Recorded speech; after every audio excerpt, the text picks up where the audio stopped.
What's up guys, Card Gems here. With me as always is the GOAT. In this video, I'm going to reveal my number one absolute best investment of 2020.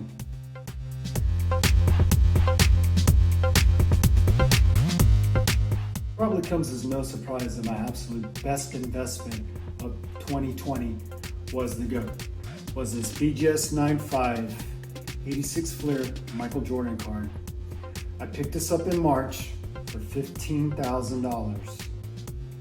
I worked out a deal with M in Miracle from eBay, and when that happened, I immediately consolidated the cards that I had and sold them on eBay, because I looked at those cards and I was like, okay, this is March, so there's a pandemic and I don't know what's going to happen with the economy. So with the uncertainty of the economy, I was like, I don't think the cards that I currently have could survive a bad economy.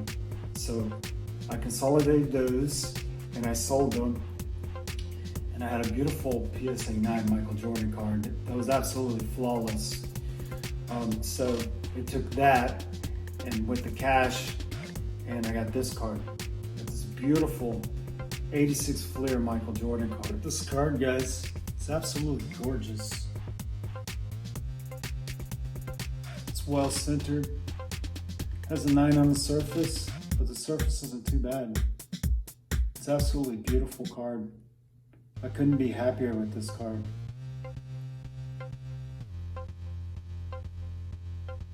There's the back, nice clean back, beautifully centered, no print dots, no bleeding, sharp corners, sharp edges. Just a fantastic example of his rookie card. Even if this card wasn't worth anything, I would still love it. Now at the time, $15,000 was the top of the market for a low-end BGS 95 that only had 3 95 subgrades. But I knew that this was going to be a good investment, so I picked it up. I didn't even hesitate. And shortly thereafter, we learned that the economy didn't exactly collapse. And within 1 month, this card actually started trending in the 20s, in the 20K range. And then the Last Dance documentary came out, and when that came out, this card started trending up towards 30K. Along with all of the other lower grade 86 Fleer Michael Jordans, all of those cards trended up. And when the Last Dance documentary by Michael Jordan was over, all of those cards kind of settled back down. But this card, it held true at 30K. There were several sales of the lower end BGS 95 that was selling for around 30K. Now, the more higher end BGS 95s, you were seeing, a quad 95 or a quad 95 with a 10. There was a few sales, although there was one for 41,000, and there was another one for 71,000. But it didn't really affect these cards. These cards stayed, about 30K range, some a little bit below, in the high 20s. It really wasn't until these last few months that we saw movement in this card, and it kind of resulted from the PSA 10s. The PSA 10s started selling from 100 to 150K. Now, back when I bought this card, the PSA 10s, they were trending about 30K.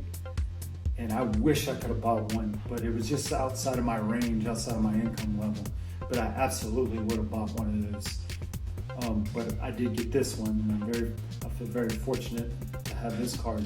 But the PSA 10s, they really jumped up after the Last Dance. They were trending up around 70K. But it wasn't until the last few months that they really started to climb. 100K, there was a sell for 150K, and just recently this last PWCC auction, the PSA 10 had sold for $208,000. And there was also a BGS 9.5 that had a 9 surface subgrade and 2 10s and 195 subgrade. And that sold for $92,000. That's like a new record for that card. It wasn't even a quad 9.5 or higher. And as far as I knew, my card was still around 30K range. But I had started talking to the other sellers on eBay that had their cards listed, who also had the lower end 9.5s like mine. And a lot of them had them listed for around 80K. And I started messaging them, and I was asking them, what kind of offers are you getting? And several of them tell me that they were getting anywhere from 50 to 55,000 as offers, and they were turning them down. And so then I kind of figured that my card was probably worth around 50,000. So now I paid 15,000. So that means I'm 35,000 ahead into the green. So that's great. And the PSA 9s now, the PSA 9s are selling for around 30K. Back when I bought my PSA 9, which was flawless, it was only just a little bit off center, but it was completely flawless. Otherwise, when I bought that card, I bought it for $5,300. And that was just late 2019. And I mean, $5,000. Well, today, PSA 1s are trending about 2,000. 3.5s and 4s, those are like 3,500, 4,000 now. So the 86 Fleer market is just on fire right now. And I couldn't be happier with this card. So yeah, this is definitely my best investment of 2020. And I don't know what the future holds for this card, but hopefully it just keeps on trending up. We're seeing a lot of this with the other GOATs, Tiger Woods, Tom Brady, Wayne Gretzky. Wayne Gretzky's Peachy rookie card recently sold for $1 million. So, I kind of put Jordan above those other GOATs as far as popularity. Jordan's just never had a super rare rookie card. His 86 Fleer was mass produced, so it's taken a while for this card to actually really start getting respect and started selling for those record highs like it is now.